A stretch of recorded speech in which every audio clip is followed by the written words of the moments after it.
Oke guys, kembali lagi dengan saya Muhammad Channel Pulungan dengan NIM 10332400146146. Ya, kali ini saya akan menjelaskan tugas kalkulus sub CLO 3. Baik, kita langsung aja ke nomor 1. Berarti kamu berikut ya, ada grafik fx warna biru itu. Jadi pertanyaan, apakah fungsi fx kontinu dan terdiferensial di titik berikut? Langsung aja kita jawab dari titik yang A. Titik A, x sama dengan min 1.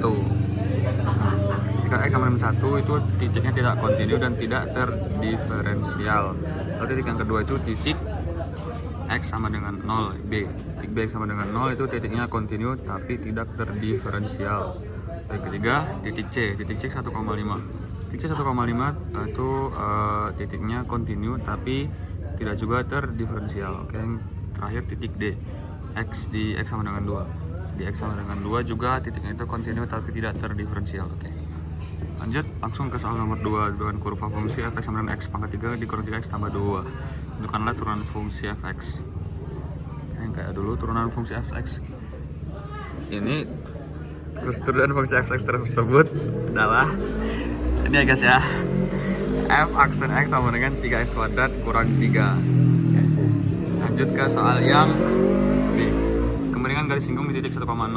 Kemiringan garis singgung di titik 1,0 itu kita substitusi x sama dengan 1 dari sini ya, dari x sama dengan 1 keturunan fx f aksen 3 kuadrat kurang 3 x kuadrat kurang 3 yang tadi, yang ini ya guys ya. Kita substitusi, lalu dapatlah hasilnya 0. Jadi kemiringan garis singgung di titik 1,0 adalah 0. Terus yang C, persamaan garis singgung di titik 1,0. Ini rumusnya guys ya, Y kurangnya 1 sama dengan M kurang X 1. Kita tinggal substitusi karena M nya 0, berarti 0 dikali sama apapun hasilnya pasti 0, maka Y nya dapatkan 0. Lanjutnya D, persamaan garis normal di titik 1,0. Dari 1,0 dan garis normalnya itu rumusnya 1/m. Karena M 0, maka garis singgung itu horizontal sehingga garis normal vertikalnya adalah x sama dengan 1. Jadi persamaan garis normal adalah x sama dengan 1. Lanjut ke soal nomor 3. Suatu benda bergerak mengikuti lintasan fx sama dengan 1/3x pangkat 3 dikurang 1/2x pangkat 2 dikurang 2x tambah 1. Oke, kondisi pertama, kapan benda tersebut bergerak naik? Kapan benda tersebut bergerak naik? Untuk menentukan kapan benda bergerak naik, cari di mana turunan f aksen x lebih dari 0. Udah guys, kita tinggal cari aja fx sama dengan 1/3x pangkat 3 dikurang 1/2x pangkat 2 dikurang 2x tambah 1. Kita turunkan jadi f aksen, terus kita faktorkan. Nah, setelah kita faktorkan dapatlah x sama dengan 2, x sama dengan min 1. Nah, kita cari di garis bilangan. Kita cari di bilangan, kita dapatkan bahwa nilainya itu di x kurang dari min 1 atau x lebih dari 2. Maka kita dapatkan min tak hingga min 1 dan 2 tak hingga. Jadi benda bergerak naik pada interval min tak hingga min 1 dan 2 tak hingga. Lanjut ke soal yang B. Kapan benda tersebut bergerak turun? Kamu langsung turun, langsung aja kita masukkan ke yang persamaan tadi ya guys ya. Kita langsung dapat ini persamaan setelah diturunkan. Kita langsung ini persamaan telah diturunkan ya guys ya. Kita langsung dapat jadi x sama dengan 2, x sama dengan 1. Masukkan lagi garis bilangan, masukkan garis bilangan, nanti didapatkanlah ini. Jadi intervalnya itu dia min 1 kurang dari x kurang dari 2. Terus kita uji di titik 0, dapatkan min 2. Jadi benda bergerak turun pada interval min 1,2. Lalu yang C, kapan lintasan dari benda tersebut cekung ke atas? C. Kalau fx diturunkan 2 kali lebih besar dari 0, maksudnya f diturunkan 2 kali itu dapatlah ini 2x kurang 1 setelah diturunkan 2 kali. Oke, tinggal kita masukkan apakah dia lebih besar dari 0.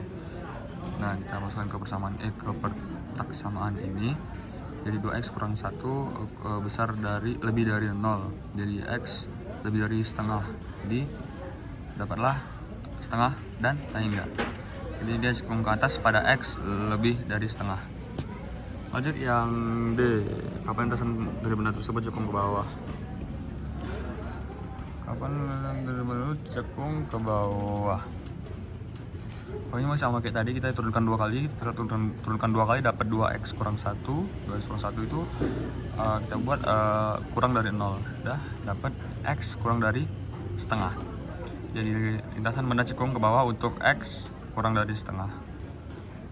Lanjut yang E, tentukan titik maksimum dan titik minimum yang dilalui oleh benda tersebut.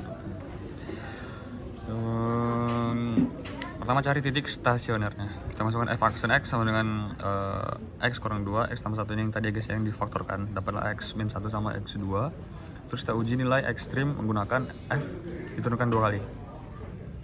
Untuk x sama dengan min 1 kita dapatkan jawabannya min 3, jadi negatif maksimum gitu. Terus untuk f turunkan untuk x sama dengan 2 kita dapatkan jawabannya 3, jadi positif min. Jadi nilai maksimum atau minimumnya substitusi jadi x sama dengan 1 dan x sama dengan 2 ke fx yang tadi.